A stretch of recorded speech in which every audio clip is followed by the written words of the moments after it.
الحمدللہ رب العالمین والعاقبۃ للمتقین والصلاة والسلام علی من کان نبیا وآدم بین الماء والطین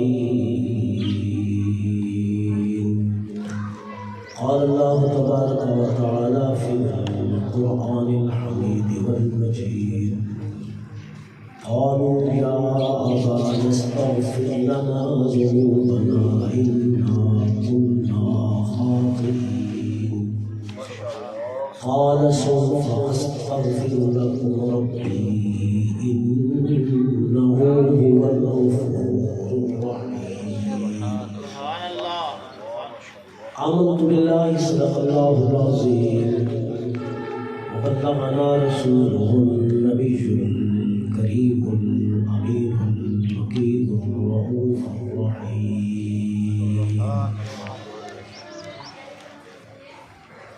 ایک مرتبہ بآواز بلند تشریف اللہم صل علی سیدنا و مولانا محمد وعلی آل سیدنا مولانا محمد وعلى آلہ وصحبہ وبارک وسلم بلند آواز سے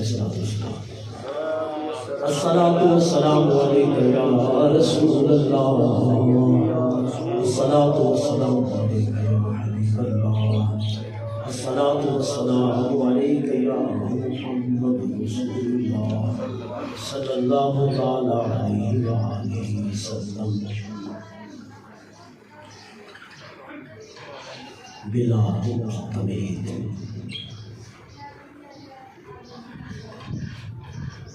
ٹائم بالکل مختصر ہے.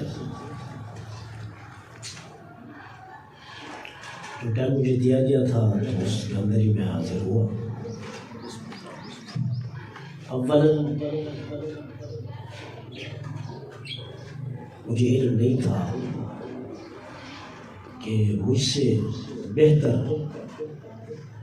خطابت فرمانے والے موجود ہیں. میں نے بہت مشکل سے ٹائم نکالا ہے. اگر میرے علم میں ہوتا تو میں کبھی تدریس سی ٹائم چھوڑ کے نہ آتا. یہ ٹائم میں کسی کو بھی نہیں دیتا, کسی کو بھی سوال ہی پیدا نہیں ہوتا, اس لیے کہ یہ ٹائم ان طلباء کا ہوتا ہے جو قال قال رسول اللہ صلی اللہ علیہ وسلم پڑھنے کے لیے دور دراز سے آتے ہیں پہلے.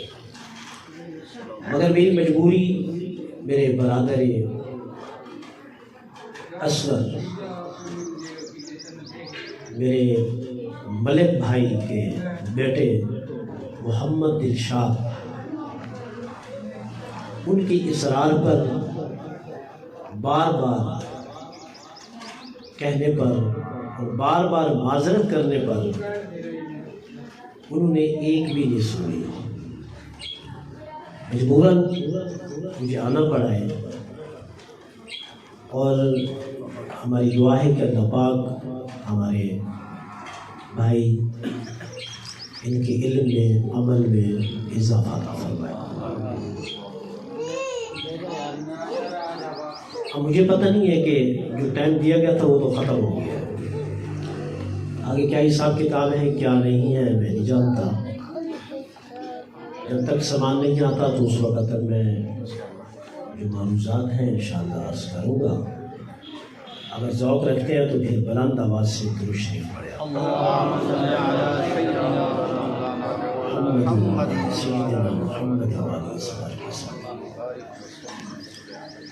تفسیر جلالین ہمارا سبق چل رہا ہے, جو بچے پڑھ رہے ہیں اعلیٰ سب جانتے ہیں. جو میں نے آج وہاں پڑھانا تھا تو میں چاہ رہا ہوں کہ وہ سبق میں آپ کو سنا دوں. پڑھاتے استاد ہیں اور سناتے شاگرد. تو میں چاہ رہا ہوں کہ جو سبق میں وہاں تفسیر کا بچوں کو پڑھاتا آج وہ میں آپ کو سنانا چاہتا ہوں. صرف قرآن عظیم فرقان مجید. مجھے عجیب سا لگ رہا تھا کہ کیونکہ ہم تو سادے انداز میں بیان کرتے ہیں اور ماشاءاللہ آواز بھی زبردست ہے اور خطابت کی بھی شہنشاہ ہے.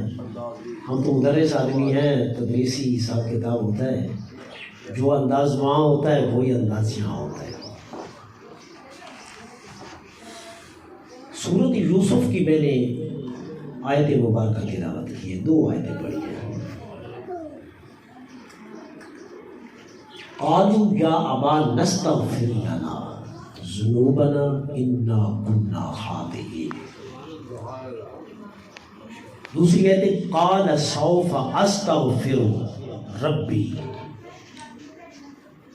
الی آخر. یہ 2 آیتیں ہیں. بات بڑی قابل توجہ ہے.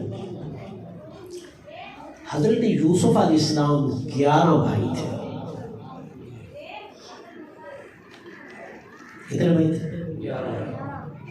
11.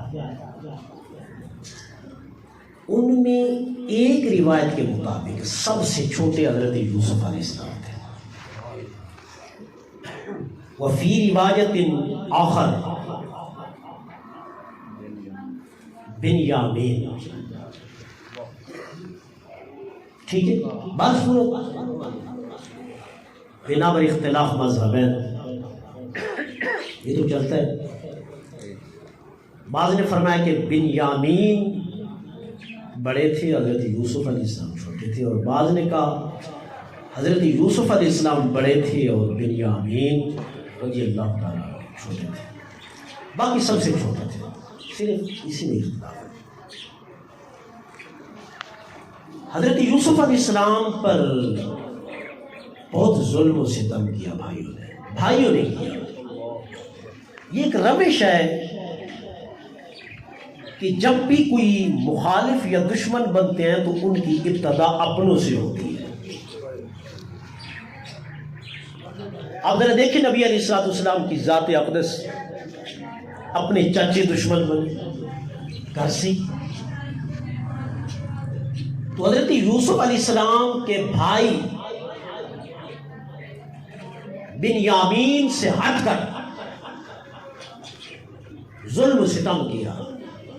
اس سے بڑھ کر ظلم و ستم کیا تھا کہ ایک اندھے کنویں میں جس کا پانی زہر سے بھی زیادہ زہریلا تھا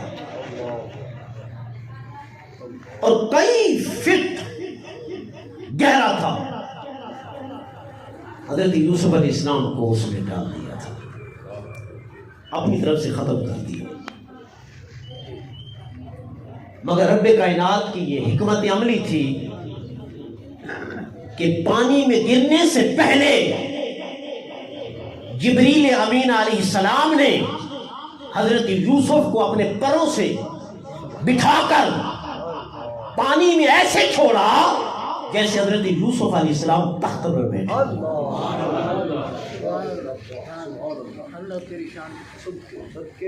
وہ کنواں اندھیرا تھا، اس میں اتنا تاریک تھا اور اس کا منہ اتنا تنگ تھا کہ نیچے جو دیکھتا اندھیرے کی وجہ سے اس کا تن نظر نہیں آتا تھا. مگر جب اللہ کا نبی کو اس کنویں میں گرایا، جیسے ہی کنویں میں گئے تو یوں پتہ چلتا تھا کنویں کے اندر سورج کی روشنی اندر آ گئی.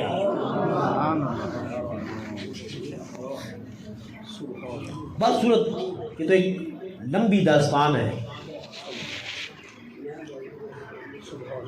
اپنی طرف سے مار دیا، ختم کر دیا.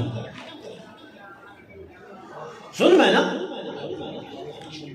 سہتے سہتے سہتے سہتے درجہ نبوت پر پہلے سے فیض تھے، کیونکہ نبی جو ہوتا ہے وہ درجہ نبوت سے ازل میں فیض ہوتا ہے۔ نبوت جو ملتی ہے وہ محنت کرنے سے نہیں ملتی، چلہ کرنے سے نہیں ملتی، نمازوں سے نہیں ملتی، زکوٰۃ دینے سے، حج عمرے سے نہیں ملتی، جہاد سے نہیں ملتی۔ نبوت اللہ کی دی ہوئی چیز ہے۔ اس وقت نبیوں کو نبوت دے دی تھی جب یہ عالم کائنات بنی نہیں تھی، اس وقت۔ آپ سمجھ آگے؟ اللہ نے نبوت کیا، خدا نے نیچے سے اٹھایا، اتنا عظیم مرتبہ عطا کر دیا کہ مصر کا بادشاہ بنا دیا۔ اب یوسف علیہ السلام ایک غلام بنے تھے شاہ مصر کے، جنہوں نے خریدا یوسف علیہ السلام کو۔ ایک غلام حضرت یوسف بنے شاہ مصر کے، اور رب نے سارا مصر، اس وقت جتنے لوگ موجود تھے، سب کو یوسف علیہ السلام کا غلام بنا دیا۔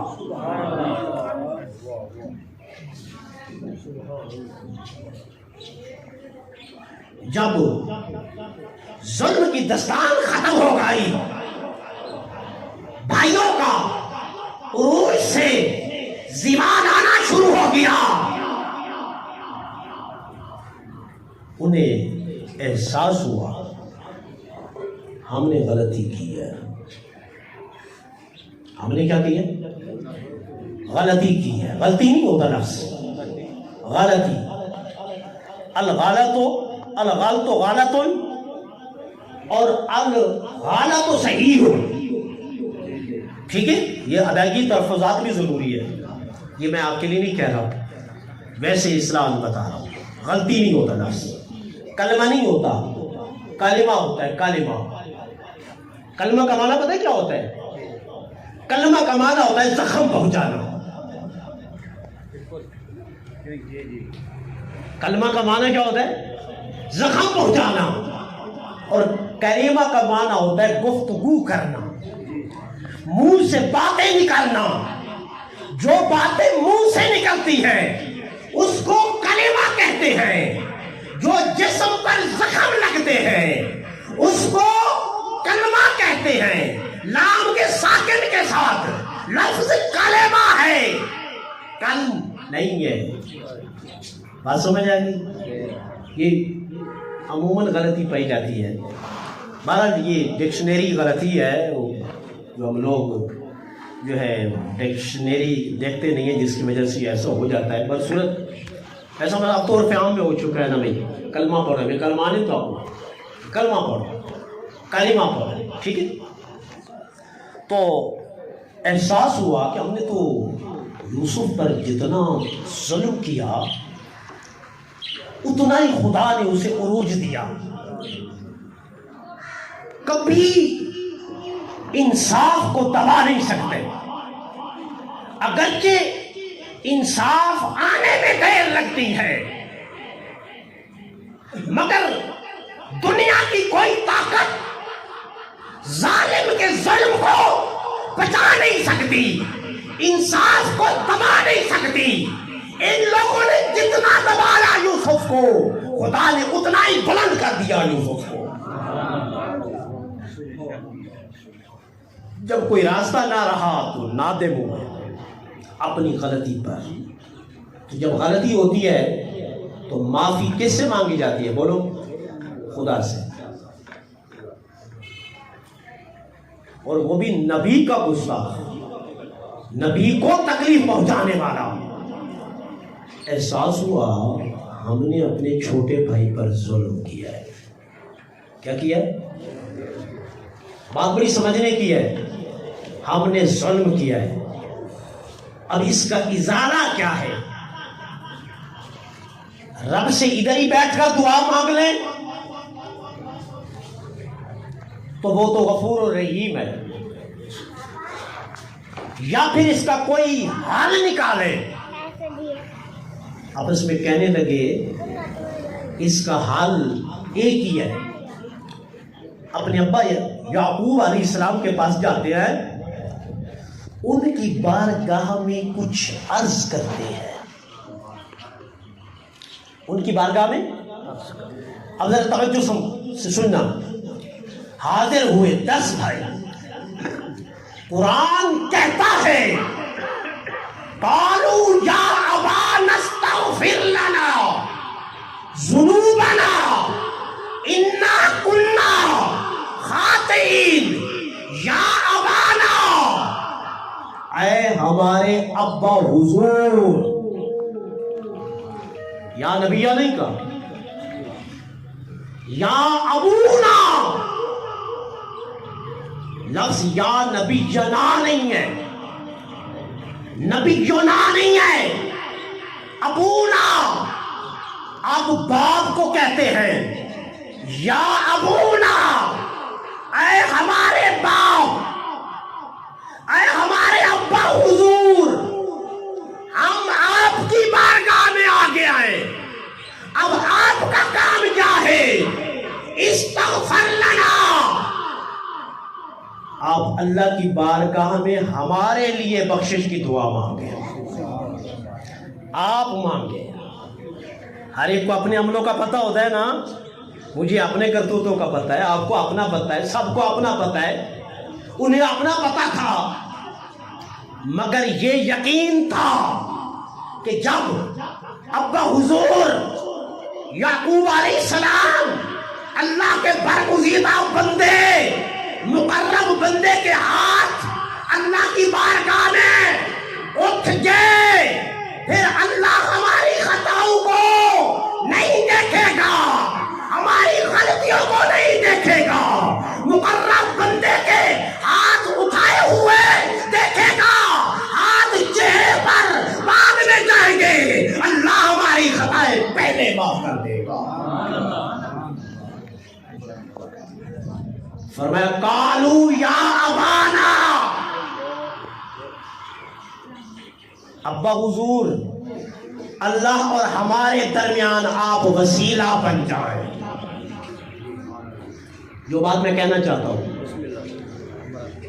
ابا حضور آپ اللہ اور ہمارے درمیان ایک وسیلہ بن جائیں اور خدا سے کہہ دیں میرے بیٹوں کی خطاؤں کو معاف کر دے. ہمارا عقیدہ ہے خدا معاف کر دے گا اگر آپ وسیلہ بن جائیں. کیا بن جائیں؟ بولو یار, وسیلہ بن جائیں. اونچی آواز سے بولو, کیا بن جائیں؟ وسیلہ بن جائیں. سب کا سب سے زیادہ علم نبی کے پاس ہوتا ہے. جہاں دنیا کے سائنسدان کا علم ختم ہوتا ہے, بڑے سے بڑا سائنسدان, وہاں سے ولی کا علم شروع ہوتا ہے. اور جہاں ولی کا علم ختم ہوتا ہے وہاں سے نبی کا علم شروع ہوتا ہے. انبیاء میں تمام نبیوں کا علم جہاں جا کر ختم ہوتا ہے وہاں سے میرے نبی کا علم شروع ہوتا ہے, اور جہاں میرے نبی کا علم ختم ہوتا ہے وہاں سے خدا کا علم شروع ہوتا ہے. ان کو پتہ ہے شرک کسے کہتے ہیں, ان کو پتہ ہے شرک کسے کہتی ہے, انہیں پتہ ہے شرک کسے کہتی ہے, انہیں پتہ ہے شرک کسے کہتی ہے, انہیں پتہ ہے شرک کسے کہتی ہے. ہر ایک شرک کی تعریف جانتا ہے. میں آپ سے پوچھتا ہوں یعقوب علیہ السلام شرک کی تعریف جانتے تھے یا نہیں جانتے تھے؟ بولو بولو اونچی آواز سے. اللہ کے نبی تھے نا, اس وقت کی بات کر رہا ہوں, آج کی بات نہیں کر رہا, اس وقت کی بات کر رہا ہوں. جتنے علماء تھے سب سے زیادہ علم رکھنے والے یعقوب علیہ السلام سے لے اور آدم سے لے کر عیسیٰ علیہ السلام تک, بلکہ تا قیامت سب سے بڑا عالم خدا کے بعد وہ تمہارا اور میرا پیغمبر ہے. شرک جانتے تھے نا، کہہ دیتے بیٹے مجھے وسیلہ بنا رہے ہو، میں بھی تو خدا کا ایک بندہ ہوں، تم بھی خدا کے بندے ہو، جس کی عبادت تم کرتے ہو میں بھی اسی کی عبادت کرتا ہوں، جس خدا کو تم مانتے ہو میں بھی اسی کو مانتا ہوں، وہ تمہاری بھی سنتا ہے میری بھی سنتا ہے، کیا کہہ رہے ہو مجھے وسیلہ بنا رہے ہو؟ نہیں ایسا فرمایا، کیا فرمایا؟ سوف استغفر ربی، پریشان نہ ہو، میں اپنے رب کی بارگاہ میں مانگتا ہوں، بنتا ہوں وسیلہ، بننے کے لیے تیار ہو، کیونکہ مجھے پتہ ہے رب کی غفوریت ہو، اس کی رحیمیت ہو اسی وقت نصیب ہو سکتی ہے جس کے دل میں اللہ کے نبیوں کی محبت موجود ہو۔ ایک بات پوچھوں آپ سے، ماشاءاللہ سب صاحب علم ہے، اس لیے میں اردو میں خطاب کر رہا ہوں، ورنہ ہمارے سریکی میں زیادہ تر خطابات ہوتے ہیں۔ اچھا انہوں نے کہا آئے ابا، تو وسیلہ کس کو بنایا؟ بولو، باپ کو، اگر یہ نبوت تھی لیکن انہوں نے باپ کہا، انہوں نے باپ کہا، انہوں نے باپ کہا۔ اگر یعقوب علیہ السلام بحیثیت باپ اللہ اور بندے کے درمیان وسیلہ بن سکتے ہیں تو پھر تیرا اور میرا نبی کیوں نہیں وسیلہ بن سکتا؟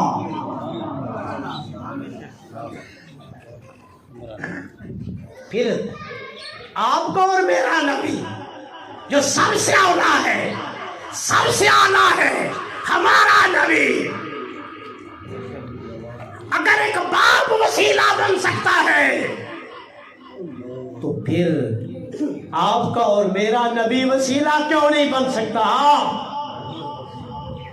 جب رات کا آخری حصہ ہو، ماں بچوں کے ساتھ سوئی ہوئی ہو، تو گھر میں کوئی خطرہ سے جاگ اٹھے، تو بچے چھوٹے چھوٹے ہوں، تو ماں کی آنکھ کھلی، بچے ڈرے ہوئے ہیں، تو ماں اپنی جان کی پرواہ نہیں کرے گی، اپنے بچوں کو بغل میں دے گی، خود اپنی جان دے دے گی، بچوں کو تسلی دے گی، اے بچوں میں ہوں نا، میں ہوں نا۔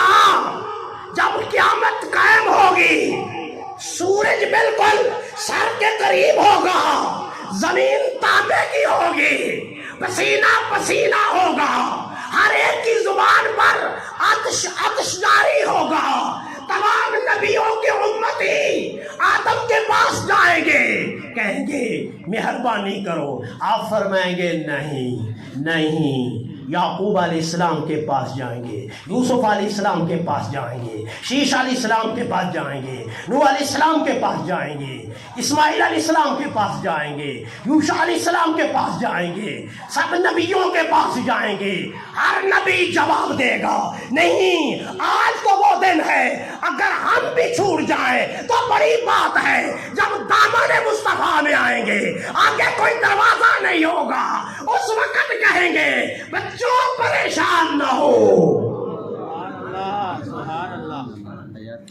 اگرچہ غم کا دن ہے، اگرچہ تکلیف کا دن ہے، اگرچہ گرمی کا دن ہے، اگرچہ میزان کا دن ہے، اگرچہ آزمائش کا دن ہے، مگر بچوں میرے دامن میں آ جاؤ، پریشان نہیں ہونا، سجدے میں سر رکھنا میں مصطفیٰ کا کام ہے، رب ذوالجلال کی قسم اس وقت تک سر نہیں اٹھاؤں گا جب تک رب بخش نہیں دے گا۔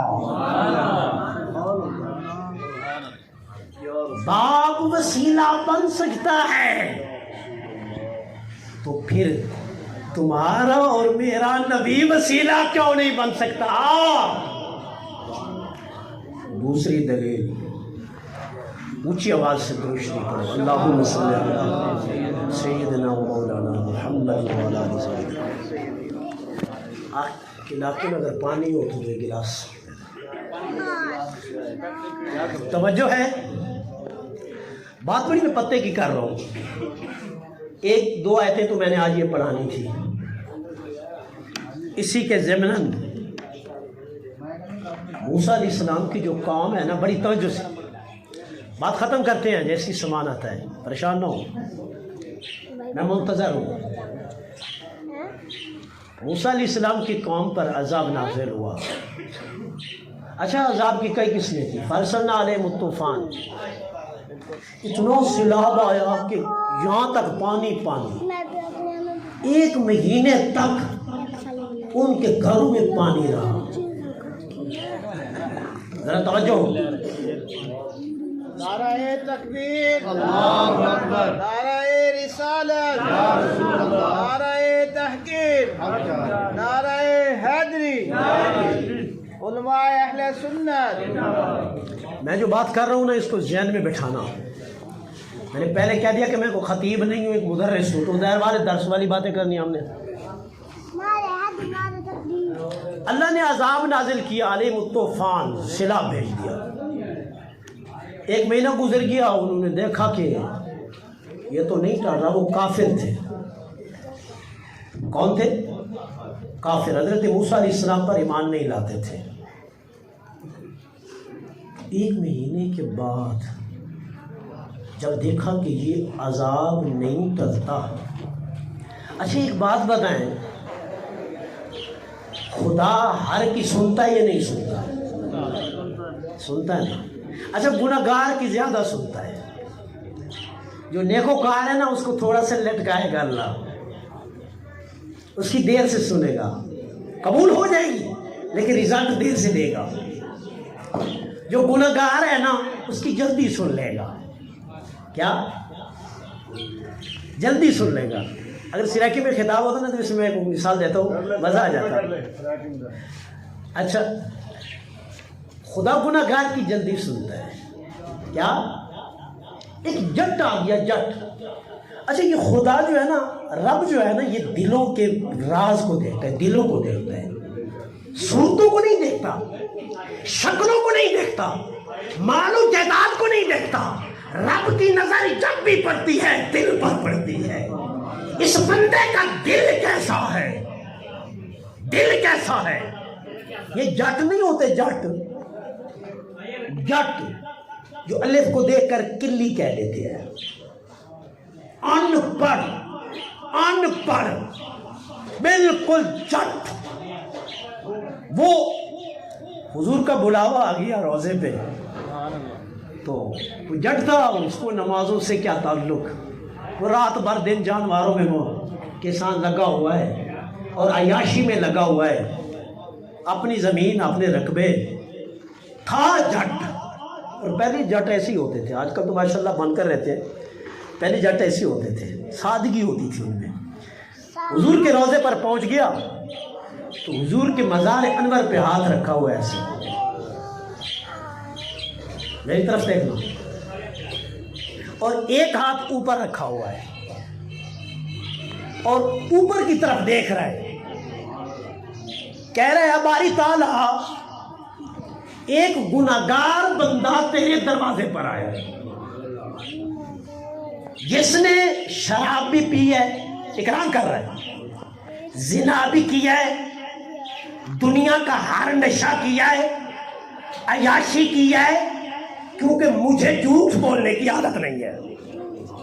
وہ جٹ کہہ رہا ہے, ہاتھ روزے پہ رکھا ہوا ہے اور دوسرا اللہ سے گفتگو کر رہا ہے. اب تو نے مجھے بلا لیا, پتہ نہیں کون سی بات میرے اندر دیکھ لی تو نے. میں تو ایک گناہگار تھا, چلو اب بلا لیا ہے, آ گیا ہوں تیرے دروازے پر, تیرے یار کے دربار میں بھی آ گیا ہوں. اب میرا یقین ہے کہ نظر ان کی ہے مجھ پر. توجہ ہے, تبھی تو بلاوا آیا ہے نا. اچھا اب میں آ گیا ہوں, میں آپ سے زیادہ باتیں نہیں کرتا ہوں، جٹ کہنے لگا اللہ سے، اور لمبی چوڑی باتیں مجھے نہیں آتی کیونکہ میں ان پڑھ ہوں، میں کوئی عالم نہیں ہوں، مجھے اچھے جملے نہیں آتے ادا کرنے، بس اتنا کہتا ہوں کہ بلا لیا ہے، اب تیرے یار کے دروازے پر آ گیا ہوں، اب دو صورتیں ہیں، اگر تو مجھے بخش دے گا تو اندر تیرا یار خوش ہو جائے گا، اگر تو نہیں بخشے گا تو شیطان خوش ہوگا۔ توجہ ہے؟ اگر بخش دے گا تو تیرا مصطفیٰ خوش ہوگا، اگر نہیں بخشے گا تو پھر شیطان خوش ہوگا، تانا دے گا، کہے گا گیا تھا نا، بخشش کروا کے آیا تھا۔ اگر یار کو خوش کرنا ہے تو رحمت کا ایک قطرہ دے دے، کون سی کمی ہو جائے گی؟ اس وجہ سے نہیں کہ میری بخشش ہو جائے، اس وجہ سے تیرا یار خوش ہو جائے اور شیطان ناراض ہو جائے۔ اگر ایسا نہیں ہے تو پھر تیری مرضی، شیطان کو خوش کر لے اور اپنے یار کو ناراض کر لے، مجھے پتا ہے اگر تو مجھے بخشے گا میں اس کا امتی ہوں، وہ روضہ انور کے اندر خوش ہو جائے گا۔ ایک کانوں میں ہلکی ہلکی آواز آئی، ہلکی ہلکی آواز۔ ولیوں پر الہام ہوتا ہے، نبیوں پر وحی ہوتی ہے۔ ہلکی ہلکی دل میں بات آئی، اے میرے بندے جاؤ، میں نے اپنی رحمت کے صدقے، اپنے یار کے صدقے تجھے بخش دیا ہے۔ یہ رب دلوں کو دیکھتا ہے میرے بھائی۔ عذاب نازل ہوتے رہے، 7 عذاب نازل ہوئے۔ کتنے؟ 7 عذاب، 7 مہینوں تک۔ جب ایک عذاب نازل ہوتا، ایک عذاب پانی کا نازل ہوا، والجراد ٹڈیوں کا، جو ٹڈیاں ہیں نا اتنی ہو گئی تھی کہ ان کے آنگن بھر گئے تھے، وہ پانی دریا میں لینے کے لیے جاتے تو پانی دریا ٹڈیوں سے بھرے ہوتے تھے، ہانی پکاتے تھے، اس میں چیز جو ڈالتے تھے اوپر سے کوئی چیز ڈھانکنے کے لیے دیتے تو جب اٹھاتے اندر سے ٹڈیاں نکلتی تھی 1 مہینے تک۔ اچھا ان کا طریقہ کار کیا تھا؟ حد الوسع کوشش کرتے کہ ہم موسیٰ علیہ السلام کے سامنے نہ جھکے۔ اچھا جب دیکھتے نا اب کوئی بچنے کی صورت نہیں ہے، گروہ در گروہ، جماعت در جماعت موسیٰ علیہ السلام کے دربار میں حاضر ہوتے اور کہتے یا موسیٰ ادعو، یا موسیٰ ادعو لنا ربک، اے موسیٰ اپنے رب سے دعا مانگے،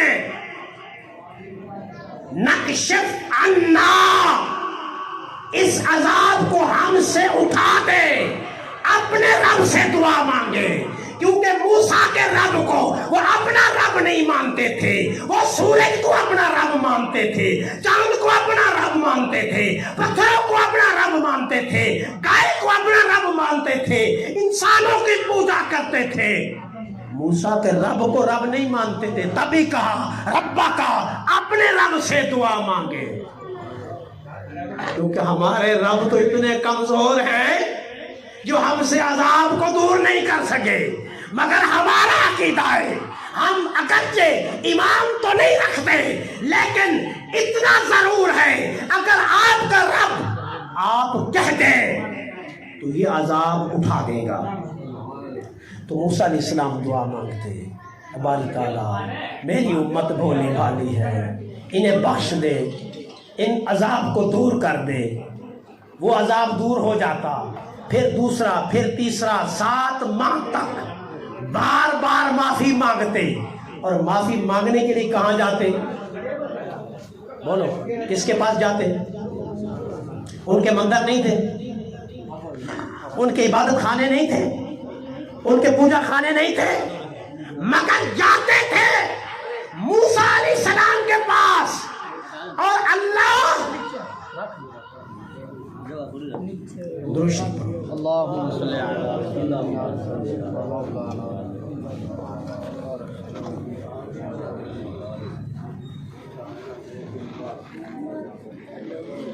مانگتے تھے،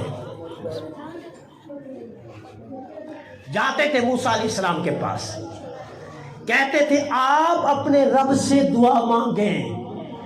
آپ دعا مانگتے تو عذاب کیا ہو جاتا؟ بولے، مصیبتیں کیا ہو جاتی؟ مشکلات کیا ہو جاتی؟ حل ہو جاتی. جب موسیٰ علیہ السلام دعا مانگتے. اب بات قابل توجہ ہے، اگر کافر اور اللہ کے درمیان جو رب کو رب نہیں مانتے، اللہ کو اللہ نہیں مانتے، اور کافر اور اللہ کے درمیان موسیٰ علیہ السلام کو وسیلہ بناتے ہیں، موسیٰ علیہ السلام دعا مانگتے ہیں کافر کے لیے، اس کا عذاب دور ہو سکتا ہے، تو پھر ہم اپنے نبی کا خدا کی بارگاہ میں وسیلہ دیتے تو کیا ہماری تکلیفیں دور نہیں ہو سکتی؟ اس لیے وسیلہ جو ہے نا، وسیلہ نبی کو وسیلہ بنانا، یہ نمازیں بعد میں ہے. نبی کو وسیلہ بنانا یا کسی مقرب ولی کو، اللہ کے نیک بندے کو وسیلہ بنانا اس نظریے سے کہ خدا اس کی سنتا ہے، اگر ہاتھ اٹھ گئے تو قبول ہو جائے گی دعا. تو پھر کیوں ایسا نہ ہو، آج جن کے لیے ایصال ثواب کی جا رہی ہے، ہم اپنے نبی کے وسیلے سے، اپنے نبی کے صدقے سے، امام حسن امام حسین رضی اللہ تعالیٰ عنہما کے صدقے سے، فاطمہ الزہرا رضی اللہ تعالیٰ عنہا کے صدقے سے، ان مقدس ہستیوں کے صدقے سے وسیلہ پیش کرتے آئے. اللہ مرحومین کی مغفرت فرمائے، اللہ ان کی قبر کو حد نگاہ تک کشادہ فرمائے، اور آقا علیہ السلام کے واسطہ جلیلہ سے ہماری بھی تمام مشکلات کو حل فرمائے، اور ہمارے جو بیمار ہے تکلیف میں ہے اللہ محبوب کے صدقے دور فرمائے. وما علیہ الا البلاغ.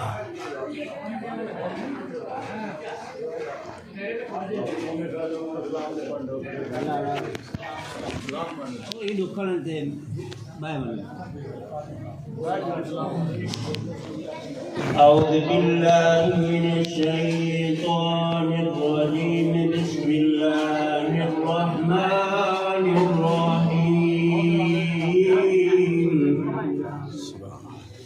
قل جاء